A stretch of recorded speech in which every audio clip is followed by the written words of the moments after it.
Bienvenue dans ce nouvel épisode de 20 milieux sur les mers. Nous avons jeté l'ancre dans une nouvelle région bien connue pour son terroir d'exception. Entre le piment d'Espelette et les huîtres en clair, bienvenue en Nouvelle-Aquitaine. Nous allons partir à la pêche d'un poisson emblématique de la région, visiter une coutellerie à La Rochelle, sans oublier la transmission, mais cette fois-ci, vous allez voir, ils ne sont pas si jeunes. J'ai emmené avec moi Manon, une amie qui est jeune et talentueuse. Elle est en charcuterie, spécialisée dans le pâté croûte. C'est parti. Je m'appelle Sonia Bichet et après 8 ans de travail acharné dans le domaine de la poissonnerie, j'ai décroché le Graal, le titre de meilleure ouvrière de France. Le rêve de ma vie. Enfin, c'est ce que je pensais, jusqu'à ce que je décide de mettre les voiles. Cap sur un tour du monde à la rencontre des artisans de la mer, où j'ai pêché aux 4 coins de la planète, découvert des poissons et autres produits extraordinaires, rencontré des hommes et des femmes inoubliables. Mais ce que j'ai surtout trouvé, c'est ma vraie raison de vivre. Le partage et la transmission. Et avant de vous emmener sur les 5 continents, j'ai décidé de jeter l'ancre dans notre magnifique pays et de vous faire découvrir nos belles régions. Bienvenue dans 20 milieux sur les mers. Salut Manon! Ça va? Tu vas bien? Très bien. T'as fait bonne route? Ouais, super. Bienvenue à Saint-Jean-de-Luz. Merci. Écoute, tu quittes le train, on part sur le bateau, direction la pêche. J'ai trop hâte. C'est parti.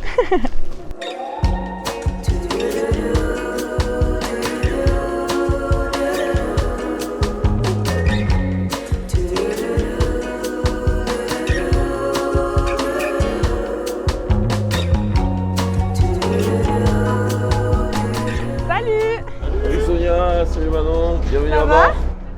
On monte direct? Allez-y. Ok. Ok capitaine, on va faire quoi? Il est minuit et demi, on va partir sur les lieux de pêche. On a 3 heures de route. Donc on va mettre les sardines sur les hameçons pour envoyer les lignes d'ici 3 heures. On va pêcher le merlu à la palangre de fond. Trop cool. Voilà. Bah merci de nous accueillir. Bah, avec grand plaisir. C'est ta première fois? C'est ma première fois et j'ai pas tout compris. Donc tu vas m'expliquer. Ouais, je vais vous expliquer mais au fur et à mesure. Ça marche. Un petit café avant de partir ou pas? Il est déjà prêt. T'es contente d'être mon amie? Je sais pas dans quoi tu m'embarques, mais C'est le premier jour. je te suis. Allez, on part. Ils annoncent beau temps, un peu de pluie, il y a un petit coup de vent au lever du jour, mais dans l'ensemble on va avoir beau temps.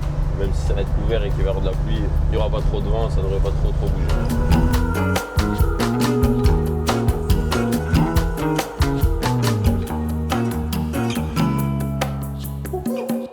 Vous êtes rentré à Là, on est 18 rentré heures? sur les coups de 18h. Vous avez dormi 2 heures et vous repartez quoi? Ouais. Généralement, ce qu'on fait, c'est que là, on va boiter les sardines sur les hameçons. Et là, généralement, il nous reste 1 heure pour faire une petite sieste. On fait la pause, très petite sieste. Il y en a un qui fait à manger et on attaque. Voilà, jusqu'au soir. C'est pas évident hein? C'est un peu décalé. Ouais. Et t'enchaînes ce rythme pendant combien de temps? Généralement, on fait ça pendant 3 semaines complètes et 1 semaine entière de vacances. Avec 0 jour. Ah, c'est la météo qui choisit après, mais généralement, ouais, s'il fait beau pendant 3 semaines, c'est 3 semaines de mer. Ok Alex, qu'est-ce qu'on fait maintenant? Alors là on va boiter, ça veut dire mettre les appâts sur les hameçons. Donc on utilise des sardines et c'est des palangres de fond. Comme je t'ai expliqué, il y a des marques blanches qui sont espacées tous les 15 hameçons. Ok. Et en fait les palangres de fond elles travaillent en dents de scie sur le fond. Tu alternes un poids et une boule. Et en fait les poids ils sont posés sur le fond et les boules elles surélèvent la ligne. Ce qui permet à la ligne de se poser sur le fond et de travailler en dents de scie. Il y a une partie des appâts qui sont surélevés et une partie qui sont près du fond. Il faut les piquer par les yeux de part en part. Et t'as combien d'hameçons? À bord, on a 3800 hameçons. Et on fait les 3800? Ouais, on va te l'envoyer. 3800. Allez.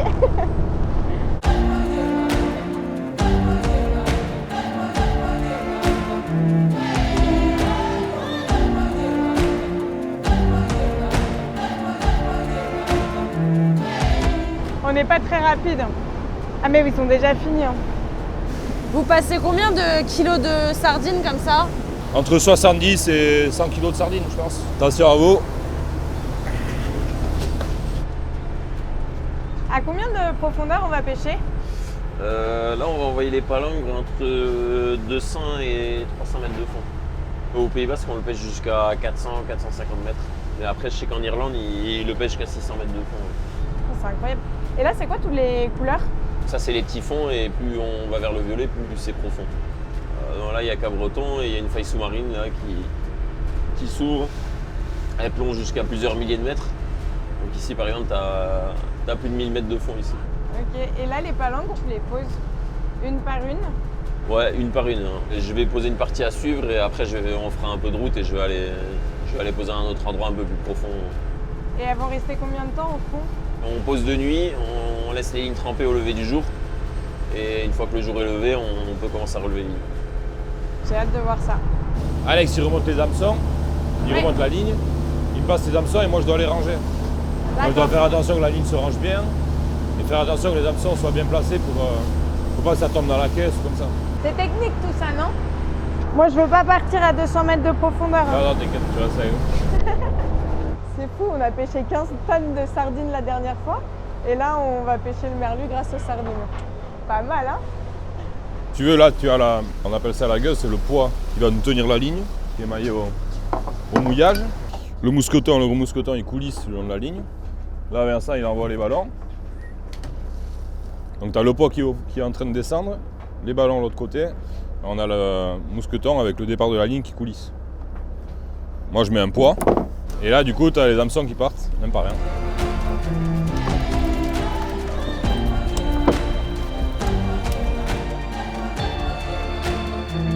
Oh là. Ressenti 48 heures de nuit blanche, ça.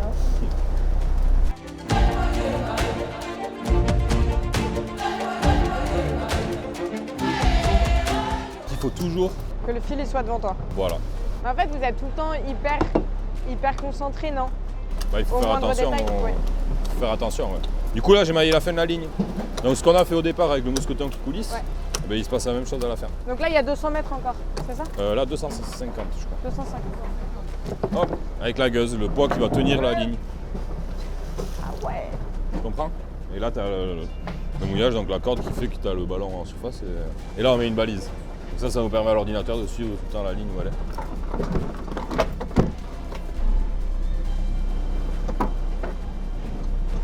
Allez, là, du coup, on se prépare direct pour la deuxième. Je la mets là-bas? Voilà, parfait. C'est bon. C'est toi Ben qui nous oui. prépares à manger? Tu veux? Ah, je veux bien. C'est parti, je vais cuisiner. Allez, ils ont gardé 2 beaux poissons de la pêche d'hier. Le temps de les fileter, de les assaisonner et hop, au four.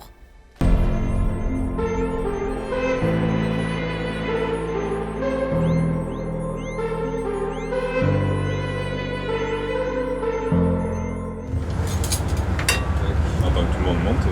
À 7h45. Petit matin. J'adore. Franchement, j'ai trop bien dormi.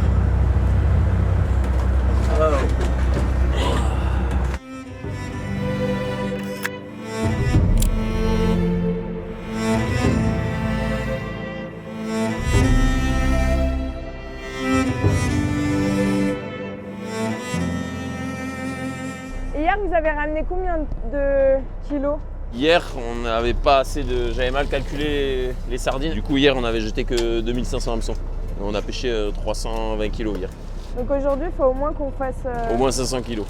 Sinon, tu reviens pas. Vous les mettez où les poissons? Ça se passe comment là? Direct, il les met dans la caisse. Ok. Je les étripe, je les mets ici. Dès qu'on finit une bassine, je lui annonce le poids et après je les mets là. Ok, c'est parti.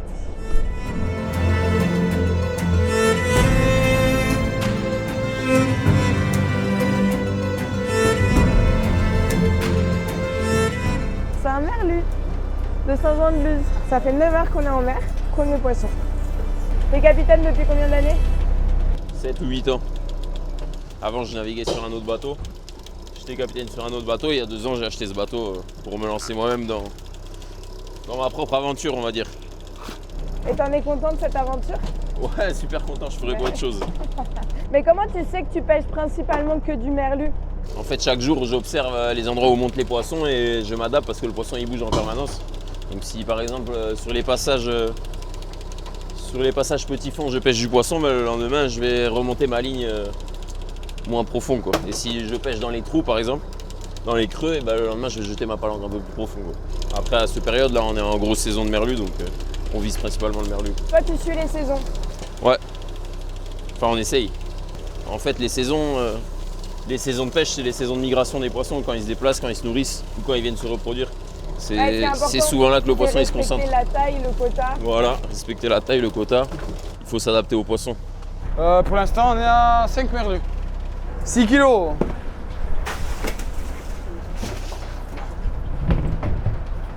Vous les gardez? Ça, on va garder, c'est les œufs de merlu. Faire de la poutargue avec. Je vide les poissons. Et toi, tu gères la... Et moi, je gère la manette. Ok. C'est pas la partie la plus sexy quand même. Hein. Moi, je remercie les pêcheurs qui vident les poissons parce que ça me fait moins de travail dans ma poissonnerie. Non, ils les vident parce que les intestins là, du merlu sont un peu fragiles. C'est ça? Ouais, c'est ça. Allez, 13 kilos. C'est ma copine. C'était ma copine. Ça, c'est le plus gros. Le plus gros de la journée pour l'instant. C'est ma taille. Il fait combien ça? Ça doit faire. Il pèse combien là? Ok, on va voir. Ça fait combien? 8? Entre 8 et... Ah, c'est pas mal quand même hein. Alors on va chercher la dernière ligne, un peu plus sud. Dernière ligne et après on rentre, on a fini. 16h45. 16h qu'on est parti pêcher. C'est le dernier ou pas? Ouais, je pense. Voilà, bah on finit en beauté. Ça a été une bonne pêche. Ouais, très bonne pêche. On a le droit de revenir? Tu auras le droit de revenir, oui. Allez, ton équipe. Enfin. Merci. I wanna go home, I want to go home. Hoist up the John B. sails, see how the mainsail set. Call for the captain ashore, let me go home. Let me go home. Let me go home. I want to go. I wanna go home. Why don't you let me go home? Well, I feel so break up. I wanna go home. I want to go home.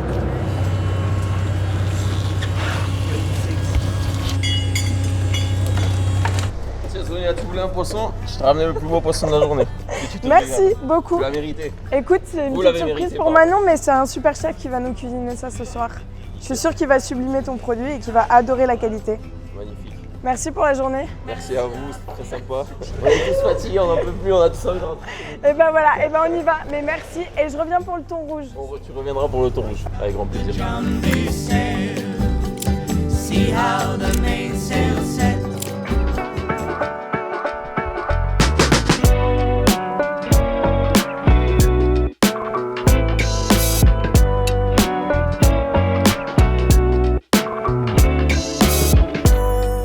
Ça va Manon? Pas trop le mal de terre? Ça va mieux. Écoute, pour te remercier d'être dans l'aventure ce soir, c'est Petite Pause Gourmande. On est à La Rochelle, on va dans une institution du fruit de mer et du poisson pour évidemment cuisiner le poisson qu'on a pêché aujourd'hui. Trop chouette, j'ai hâte. On va prendre des forces. Salut chef, Bonjour, ça va? super, enchanté. Donc Manon, je te présente Joanne Leclerc, meilleur ouvrier de France. Bonjour. Cuisine. Bonjour. Et on a la chance, il va nous préparer le poisson qu'on a pêché toute la journée. Fantastique. Et on l'a reçu déjà, il est magnifique, il est tout dur. Donc, En même temps, quand on vient chez un meilleur ouvrier de France, Il on faut ramène le produit top du top quand même. exactement, il faut mieux. Voilà. Allez. On y va?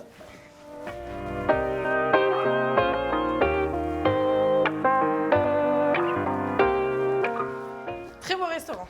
Merci, merci, merci. Donc on va faire une recette autour du merlu, c'est ça? C'est ça. Qu'on a pêché vigoureusement toute la journée. C'était intense.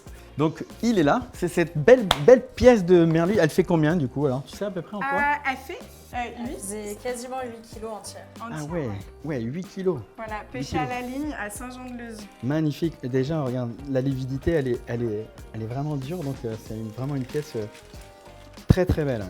Mais le pêcheur, il voulait vous faire un petit cadeau et du coup, il a mis très gentil. le beau poisson. Donc là, je vais le gratter un petit peu. J'ai un petit outil très simple, une coquille Saint-Jacques pour gratter le poisson.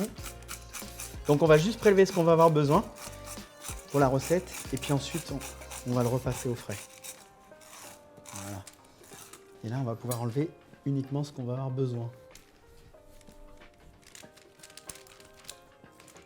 Voilà.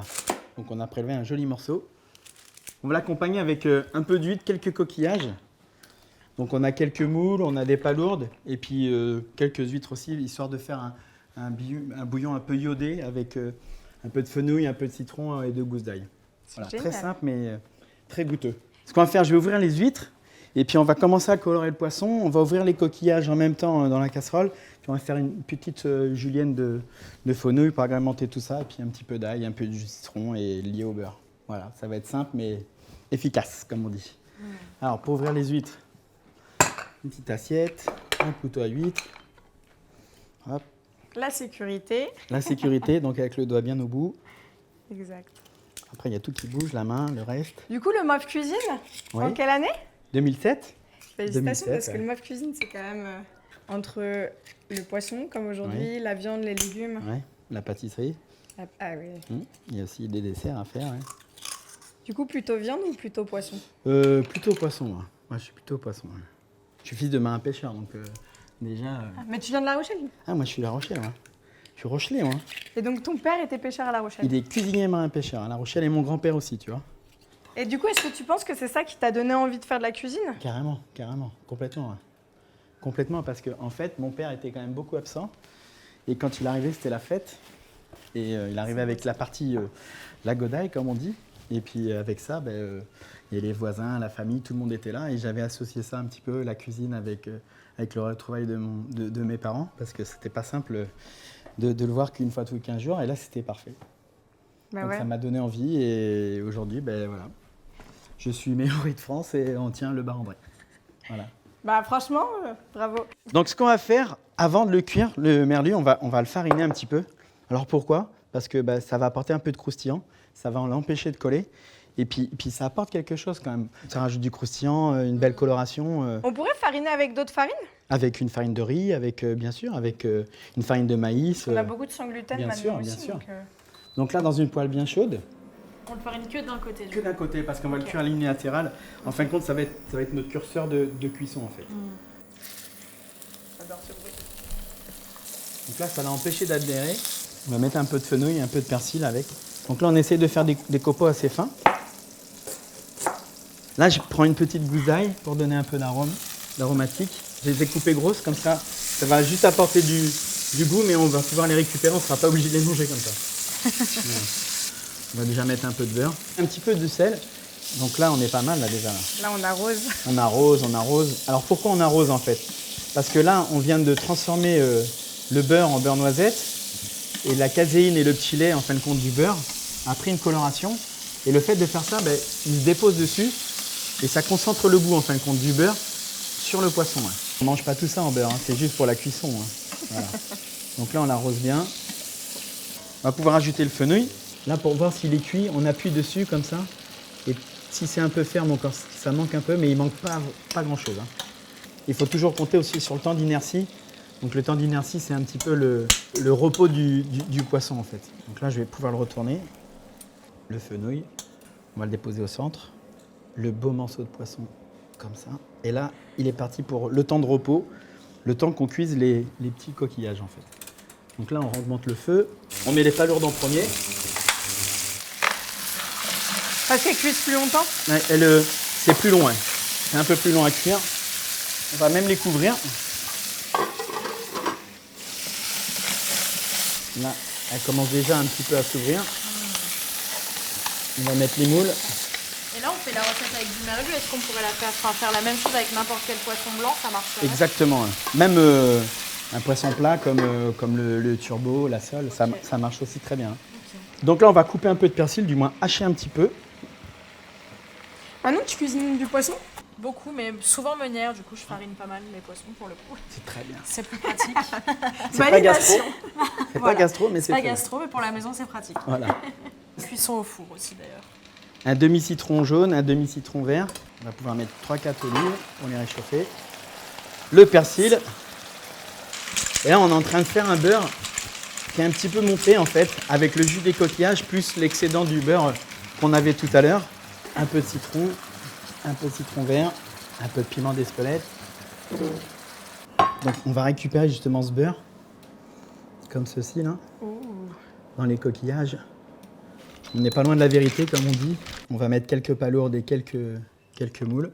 On va mettre les huîtres juste à tiédir comme ça, sans chauffer, le temps de dresser. Et ça sera parfait. Pas la peine de leur donner une cuisson, hein, ça suffit amplement. Là, les huîtres, elles sont prêtes. C'est pas si gras, hein, c'est principalement juste des coquillages. Hop. Un joli petit merlu doré au coquillage, huîtres et persil. Ah, merci. Pas mal, non? Ah, j'ai hâte de goûter.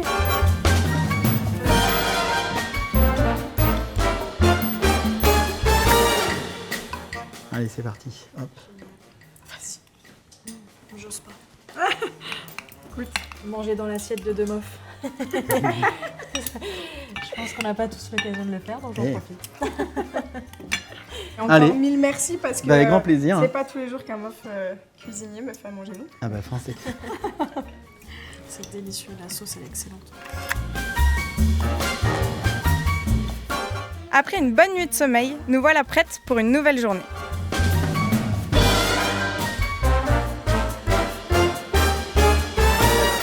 Alors maintenant, cette expérience pêche hier.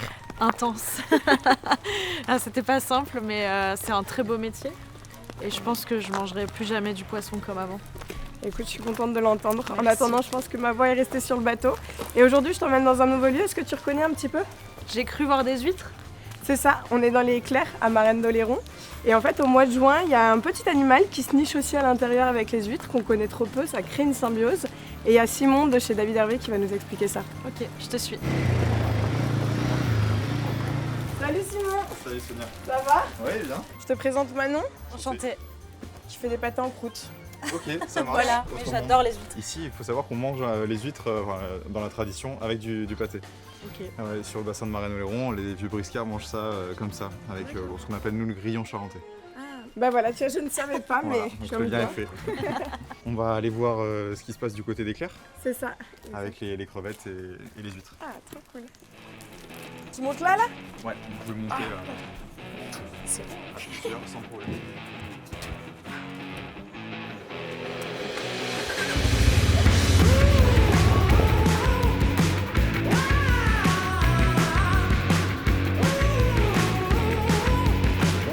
En fait, je sais pas si je préfère le bateau ou le quad. Je crois que la question est répondue, tu vois.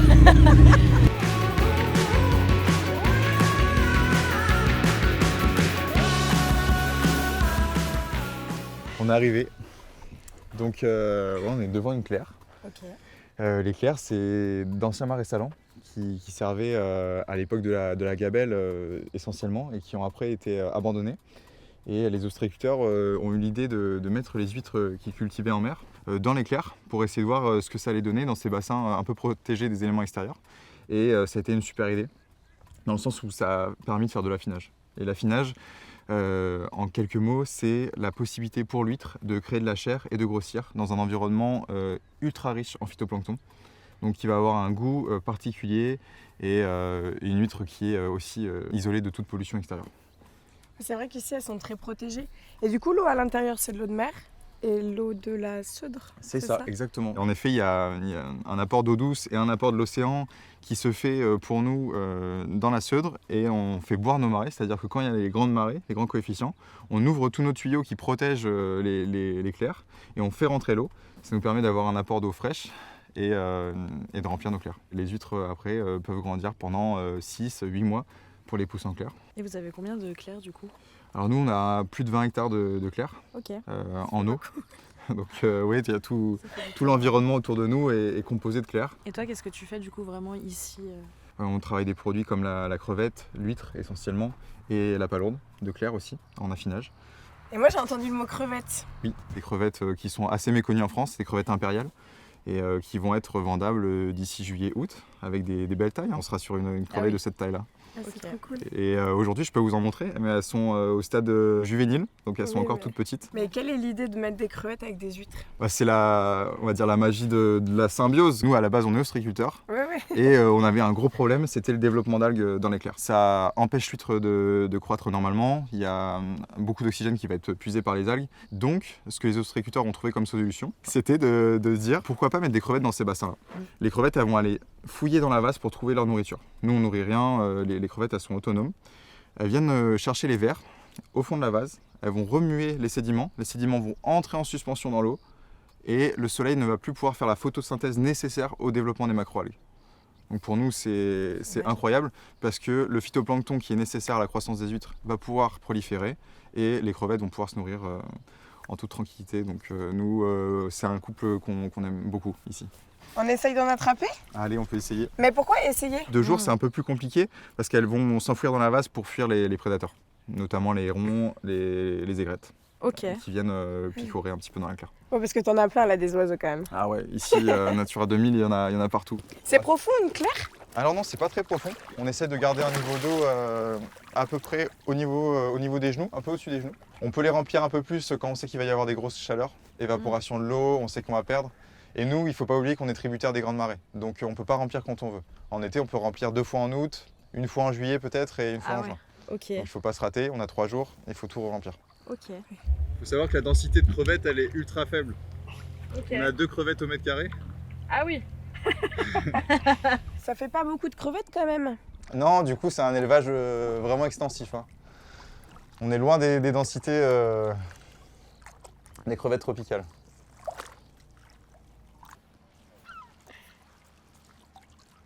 Ok, on en a une. Ok, je vais pouvoir vous montrer.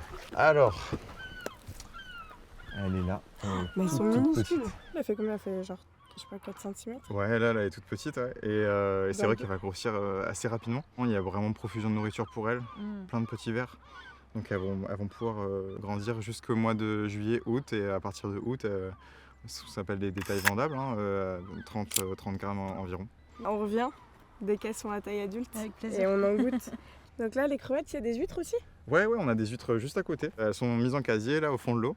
Ouais, les huîtres qu'on a mis à l'affinage là, début juin. Et voilà. Ah, ça va nous donner de l'énergie, ça.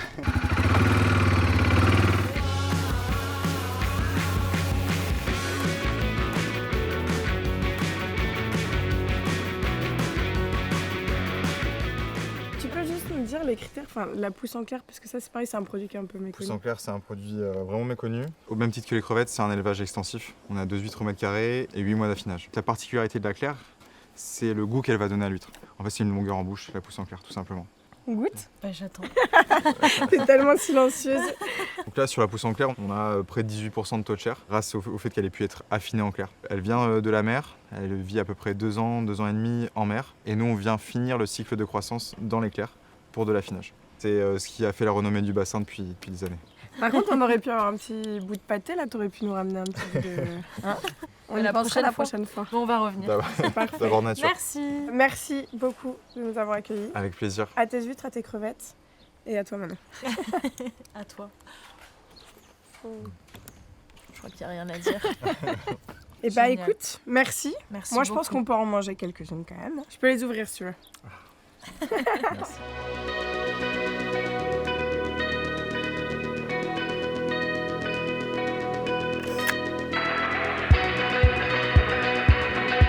Les 2-3 huîtres t'ont fait du bien? C'était délicieux, merci. Écoute, il y a quelque chose que je suis sûre de trouver dans tes cuisines et dans les miennes aussi, c'est des couteaux. Ok, Donc je te propose de visiter la coutellerie Farol. Je les affectionne énormément et en plus ils font tout à la main.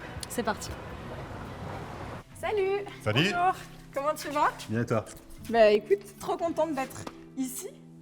Eh ben bienvenue chez Farol. Je te présente Manon, charcutière. Enchanté. Bienvenue chez nous. Entreprise, on a bientôt 30 ans, Farol. 30 ans l'année prochaine, on fête notre anniversaire. Bravo! Ouais. Moi je connais déjà vos produits, je suis convaincue. Maintenant on va voir comment ça se fait et je suis sûre que Manon elle va être convaincue aussi. Quel couteau tu vas nous montrer aujourd'hui du coup? Alors aujourd'hui, on va se concentrer sur l'Ancan 8, le couteau qu'utilise Sonia pour ouvrir les huîtres. Et là, vous verrez toutes les étapes de fabrication avec Mathieu et Axel qui vont façonner ce couteau. Est-ce que c'est grâce à lui que tu as gagné? Non, je l'avais pas à l'époque. Mais je pense que je pourrais regagner tous les concours du monde parce que c'est ça le secret, c'est d'avoir un couteau Farol dans sa poche. Ok, le bon couteau, ça marche. On va voir comment ça se passe. Ça commence avec le bois. Donc là, typiquement, on a une partie de notre stock de bois et on va partir de bûches de bois pour en faire des manches. Qu'est-ce que c'est comme bois Ça, celui-là? c'est du chêne vert, donc Ok. bois hyper local et qui a une grosse densité, donc qui résiste très bien en plus à l'eau. Ok, donc on part de ça pour aller à là. Exactement. Génial. Axel, on est parti, débit de bois, Axel, le meilleur. Axel, Bonjour. chef d'atelier. Bonjour. Bonjour Axel. Nous, on travaille des couteaux où on fait des manches plein bois. C'est assez rare en coutellerie, mais du coup, il faut qu'on s'approche de la valeur finale de notre manche. Donc, je vais découper à la bonne épaisseur et après, je vais faire la bonne largeur pour pouvoir tracer mon manche directement sur le bois. Ok. Voilà.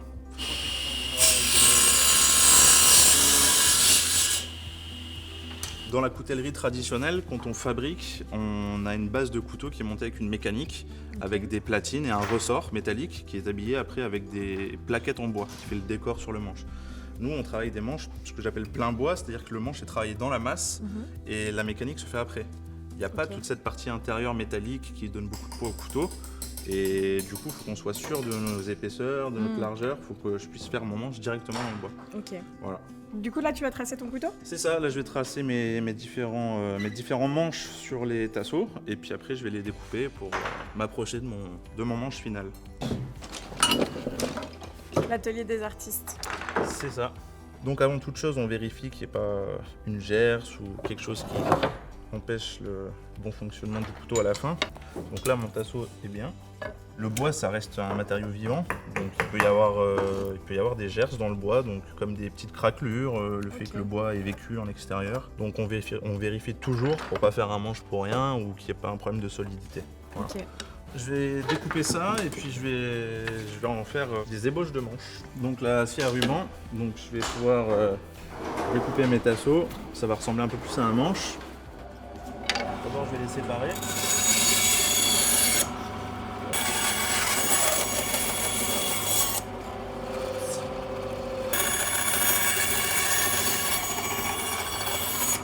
Donc là, potentiellement, j'ai 3, 4, 5, 6, 7, 8, 9, 10, 11 manches sur 2 tasseaux et un peu de découpe. Prochaine étape, ce sera le lapidaire. Donc on va aller façonner la forme du manche. Donc là, je vais donner la forme finale du manche. À partir de là, elle sera plus retravaillée normalement. Il faut que la forme soit bonne, sinon ça nous fait échouer tout notre processus de fabrication, quoi.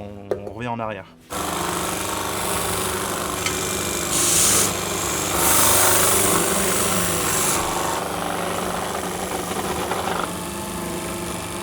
Là, on va s'attaquer aux lames. Et au niveau de la lame, c'est pareil, vous recevez tout le matériel brut. Ouais, en fait, on reçoit des plats d'acier D'accord. qu'on vient découper au laser. Il y a 2 passages au four. Il y a la trempe, où là, on va transformer l'acier. Sorti du four, l'acier est vraiment très dur, très cassant. Et après, on va le repasser dans un four beaucoup moins chaud et beaucoup plus longtemps pour lui redonner de l'élasticité. Et c'est là où on va définir un petit peu la dureté de l'acier qu'on veut. Là, c'est au tour de Mathieu de travailler les lames. Bonjour. Bonjour. Et donc là c'est des lames qui sont qu'on a déjà travaillées, hein, c'est pas les premières étapes. Mathieu, je te laisse expliquer ce que tu vas faire. Je vais bien nettoyer sur le côté. La première émouture, elle est faite sur une grosse machine meuleuse qui enlève une grosse partie du métal. Moi, en fait, ce que je fais, c'est lisser pour après partir au polissage. Donc là, c'est pourquoi? C'est pour rendre la lame élégante que vous La faites ça? lame qui va devenir polymiroir. Il n'y aura pas de trait, elle sera comme un miroir. L'intérêt du polymiroir, c'est aussi de la rendre encore plus inoxydable. Nous, on utilise des aciers inoxydables de coutellerie, donc c'est pas de l'inox pur, hein, il y a du carbone dedans. Mais en fait, en la rendant polymiroir, on va venir boucher tous les pores où il pourrait y avoir des points de rouille qui s'accrochent.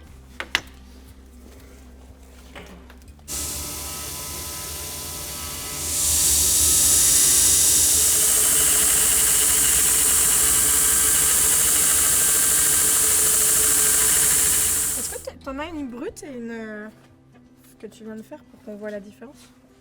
Ah oui. Là, on va les polir, les lames, de l'autre côté.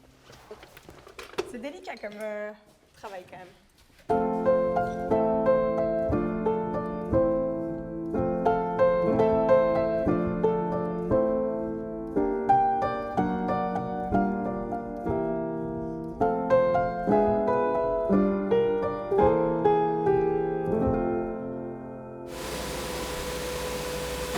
Ouais, c'est un petit peu chaud, mais c'est pas brûlant. C'est incroyable comme elle brille. Mais quel travail! En effet, ça ressemble un peu à de la bijouterie quand même. Pour avoir une lame comme ça. Mais par contre, là, c'est trop beau. Hein. En miroir comme ça, c'est magnifique. Super. On va assembler le couteau? Oui. Alors du votre coup, petite lame. voilà. Donc là, je vais ajuster la hauteur de ma lame. Je vais le rifter et je vais continuer mon couteau pour arriver jusqu'à un montage final. Allez, on est parti.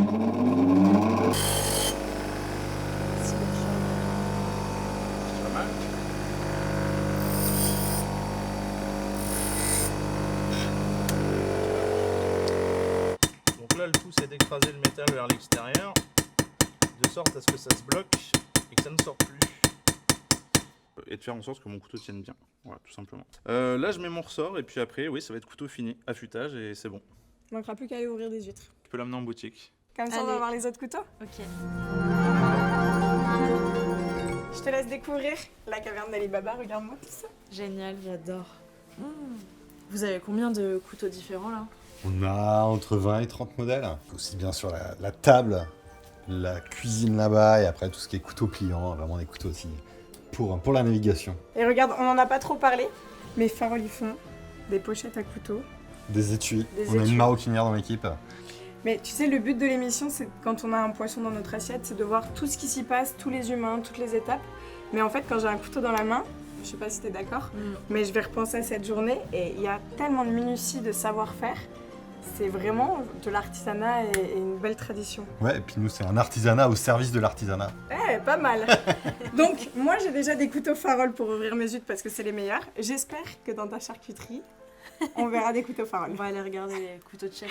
Allez, merci en tout cas, c'était vraiment Merci à vous. hyper Merci intéressant.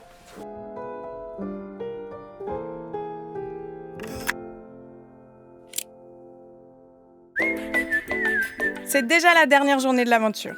Et vous commencez à le savoir, elle est toujours placée sous le signe de la transmission. Aujourd'hui, j'embarque Manon, cap sur l'île de Ré.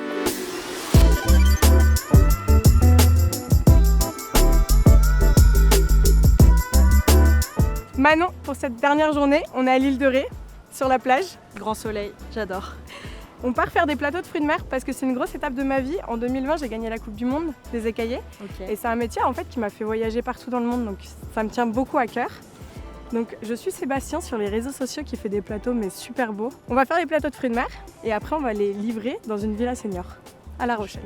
Allez, c'est Ça parti. te plaît? J'adore l'idée. Salut Sébastien! Salut les filles, ça va? Et toi? Oui. Merci de nous accueillir. Bah oui, bienvenue à la plage où je suis écaillé, où on mange des petits plateaux de fruits de mer, les pieds dans le sable. Ça a l'air tellement Ben cool. oui, si tu veux, je te propose, on va en préparer ensemble. C'est Allez. parti. Allez, C'est magnifique ce que tu nous as préparé. c'est pas mal, on a plein de produits là. Les huîtres, les barriques éjimées, les langoustines, les crevettes, les bulots. Puis voilà, on a tout pour faire un super plateau. Tu veux qu'on commence par quoi? Et ben on va commencer par décortiquer les crevettes. Ouais, comme ça on se chauffe Ouais. les poignets. Allez, On laisse la tête, la queue? on laisse la tête et la queue, exactement. Allez, trop cool. Du coup, t'es de l'île de Ré? Moi, je suis de l'île de Ré, voilà. J'ai grandi dans un petit village qui s'appelle La Quarthe-sur-Mer, où on est une jeune génération de poissonniers, justement, et écaillés. Vraiment, on est tous passionnés par ce métier-là. C'est trop cool. Ça Ouais. fait combien de temps que t'es écaillé? Ça fait 2 ans que je suis écaillé dans ce restaurant-là, à la plage, les pieds dans le sable. Non mais là, la vue, elle est incroyable. Ouais, c'est vraiment top. Moi, je pourrais venir travailler ici. On parle pas trop du métier d'écaillé, mais c'est différent de travailler dans un restaurant en tant qu'écaillé. Exactement, déjà, Qu'un poissonnier. déjà, tu te plies à la restauration, qui n'est pas du tout le même système que la poissonnerie. Hein. C'est de l'envoi direct, il faut être en place, il faut vraiment, ouais. Et tu t'es formé où? Je me suis formé au lycée maritime de La Rochelle. Il y a une section poissonnier. Il y a une section poissonnier, exactement. La formation, elle est trop géniale. intéressante. Elle est Et le géniale. métier est dingue, mais les gens, ils voient que le froid, l'odeur et et Exactement, les heures. alors qu'il y a toute la partie biologie des poissons, biologie un peu de scientifique quand même, vraiment apprendre comment ils vivent, comment ils se nourrissent, tout ça, et ça c'est vraiment passionnant, quoi. On est bon? Prochaine étape? Moi je vais me mettre sur les langoustines, Ok. Manon sur les bulots. Manon sur les bulots. Et moi, je commence un poisson Eh ben, tu soso, commences ça va un me prendre un poisson. peu de temps. Allez. Ils sont trop beaux. Hein. Je te regarde faire la langoustine parce que j'ai jamais vu. Alors, regarde, tu vois, en fait j'enlève le petit film qui se situe sur l'abdomen, Ok. et en fait ce qui permet à la déguster un peu plus simplement. Et tu laisses la carapace du Et coup. on laisse la carapace, comme ça Ok. la langoustine elle reste entière, mais en fait voilà, on a un accès direct à la chair Ok. à ce niveau-là, ce qui est assez sympathique. Tu vas voir, Manon. Regarde. C'est ça la qualité Ikijime. Ça te plaît? En fait, t'auras jamais une goutte de sang dans toute ton arête. Quasiment. Ok. Je suis vraiment trop contente de faire un poisson soso. Déjà, ça fait longtemps que je n'en ai pas fait. Ouais, c'est pas ce qui m'a fait remporter le meilleur ouvrier de France, mais Mais ça a y contribué. ah bah, j'ai gagné pas mal de points, je pense. Je m'y suis inscrit du coup. Hein. Tu t'es inscrit au MOF? Ouais. C'est trop bien. Déjà, félicitations de t'avoir inscrit. Ouais. Et il faut que tu saches que ça va être une aventure de dingue. Je sais, je De me doute, dingue. je me doute. S'il y a bien quelque chose que je regrette pas dans ma vie, c'est d'avoir fait le MOF. Ok. On est pas mal, hein. Ça, technique de meilleur ouvrier de France. Voilà, petit portefeuille. C'est justement que j'aimerais bien travailler là, comment tu le retournes et tu... Le prochain, tu peux le faire en portefeuille. On va, autant que je sois là pour qu'on fasse Bien une sûr. petite formation, non? Je pense que les seniors, là, ils vont se régaler. Ça va, Manon? Il m'en reste 3.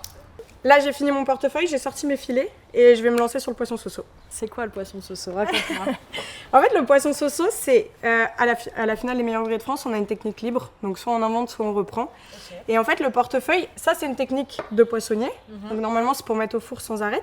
Et moi, en fait, je viens délicatement retirer mes filets, je vais redresser en sashimi. Et il s'appelle le poisson soso parce que personne ne savait le faire à la boutique. Et donc, quand il y en avait un, on disait « Oh, poisson soso ». J'ai jamais trouvé de nom, donc on l'a appelé le poisson soso. Et dans le livre d'Alain Ducasse, le grand livre de la mer qu'on a sorti, il s'appelle le poisson soso. Génial. À ton tour? Belle préparation. T'as la pression?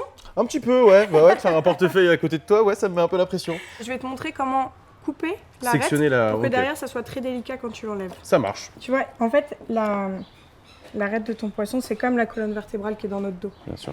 Et ici, si je passe dans la vertèbre, impossible de couper. Ok. C'est super dur. Si je suis dans le disque ici transparent, là, je mets la pointe du couteau, tac, et j'ai cassé mon arête. Sectionner, ok. Il faut pas aller trop profond, sinon tu risques d'abîmer ton poisson. Mais juste, cette technique-là permet qu'à la fin, quand tu vas vouloir retirer ton arête, elle est déjà cassée dans la tête. Donc ça va venir... Donc tu forces moins et, ouais, et c'est tu beaucoup vas plus être net. juste comme ça. Ok. Voilà. Génial.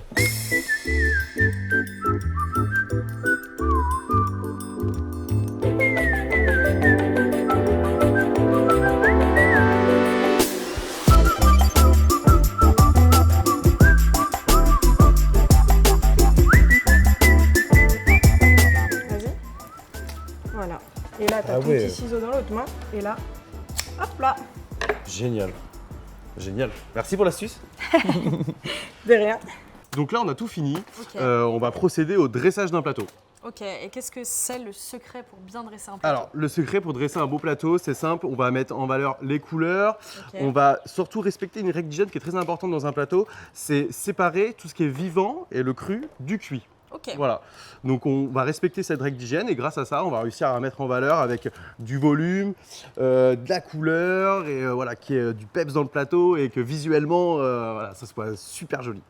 Voilà, donc là en fait, on a une séparation entre le cuit et le vivant. Est-ce que tu sais comment on appelle ce système pour mettre les langoustines? Un truc avec une hirondelle. Exactement. Ça me parle. Donc, exactement, là on a vraiment, on vient vraiment piquer les pinces dans l'extrémité de la queue, jamais dans la chair. Ok. Et en fait, on vient les placer comme ça là, on a une vue directe sur la chair. Les personnes peuvent se servir sans toucher la langoustine. Tu peux prendre quelques huîtres et essayer de disposer en fait les huîtres de manière assez jolie sur le plateau. C'est une œuvre d'art unique pour le client. Exactement. C'est vraiment le petit art de la gastronomie que j'aime bien.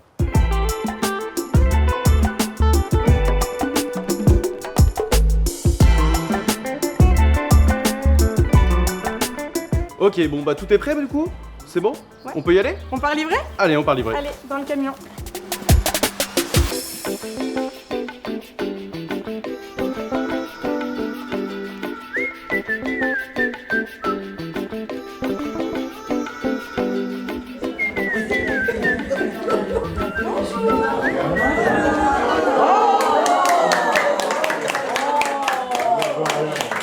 Mesdames, messieurs, bonjour. Bonjour. Je suis Sonia, je suis meilleure ouvrière de France poissonnier écaillé en 2023. Je vous présente Manon, qui est charcutière, et Sébastien, qui travaille à la plage à l'île de Ré, chez qui on est allé faire les plateaux de fruits de mer pour vous régaler ce matin. Merci de nous accueillir chez vous. On est super contents d'avoir cuisiné pour vous. Sébastien, il va vous expliquer ce qu'on a mis sur les plateaux. Ça marche, avec grand plaisir. Donc aujourd'hui, on va vous faire déguster des huîtres de l'île de Ré. On va avoir des langoustines, on va avoir des crevettes. On a fait des petites brochettes de bulot pour ceux qui aiment ça. Et Sonia nous a préparé sa spéciale, un magnifique poisson qu'on va vous faire déguster avec une petite vinaigrette. Voilà. Vous avez faim? Oui.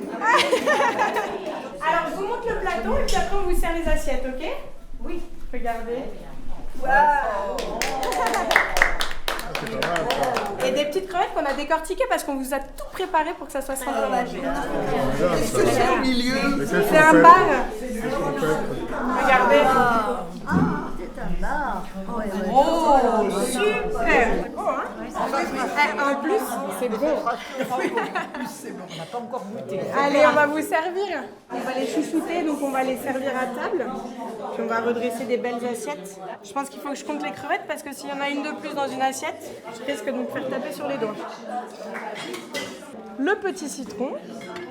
Et ben, je prépare les petites assiettes et puis comme ça on met un peu de tout et puis Manon elle sert nos convives. C'est le coup d'envoi là. C'est ça.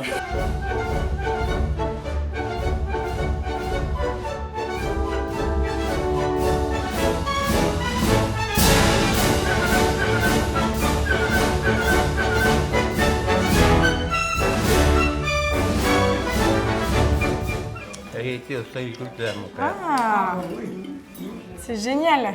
Bon, vous avez toujours mangé des huîtres alors? Ah, des huîtres, j'en ai mangé et puis des bonnes. Mais elles sont très bonnes, celles-ci. C'est validé. Oh, écoutez, si vous me prenez par les sentiments. Je vais en chercher.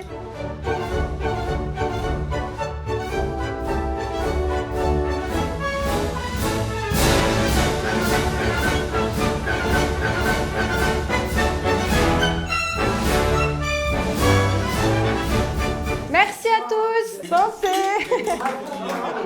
Comment? C'est nous qui vous disons merci. Bah merci. Bah écoutez, c'est un travail d'équipe. Hein. Merci à toute l'équipe. Bon bah je crois qu'ils sont contents. Ouais, ça se voit. Les assiettes sont vides. Ils ont tous le sourire. Écoute, en tout cas, je te remercie 1000 fois. Mais avec grand plaisir de t'avoir accueilli sur l'île de Ré, voilà, dans mon restaurant, ici, vraiment super journée. Écoute, ton travail il est incroyable, les produits sont super, ils se régalent. Manon, merci à toi de m'avoir suivi dans l'aventure. Merci, c'était fun, intense, mais Ouais, fun. 3 jours très intenses, mais écoute, j'espère que ça t'a plu. Ouais, beaucoup. Merci pour tout. Tu viens de passer 3 jours un petit peu dans ma vie. Moi, j'aimerais bien venir dans ton labo plus tard. Et pourquoi pas, on pourrait essayer de faire un pâté en croûte au poisson, non? C'est un défi, j'ai jamais fait ça. Donc je pense qu'en conjuguant nos savoir-faire, ça peut donner quelque chose Puis d'intéressant. maintenant que tu sais comment on pêche le poisson, comment on cuisine le poisson et que tu as vécu 3 jours poisson, Allez, ça fera un beau produit. Avec Ça marche. plaisir. Merci, merci, merci. Merci à vous. Merci. Merci à tout le monde. Et puis, ben voilà. À bientôt. Waouh, c'est déjà la fin de cet épisode. Et quelle région! Une fois de plus, ces artisans et leur savoir-faire me confirment que notre filière est merveilleuse. Manon, merci d'avoir accepté cette invitation un peu folle. J'ai hâte de venir découvrir tous les secrets de tes merveilleux pâtés croûtes. Maintenant, cap au sud, direction la Côte d'Azur pour cuisiner l'un des plats les plus incontournables de la région, la bouillabaisse.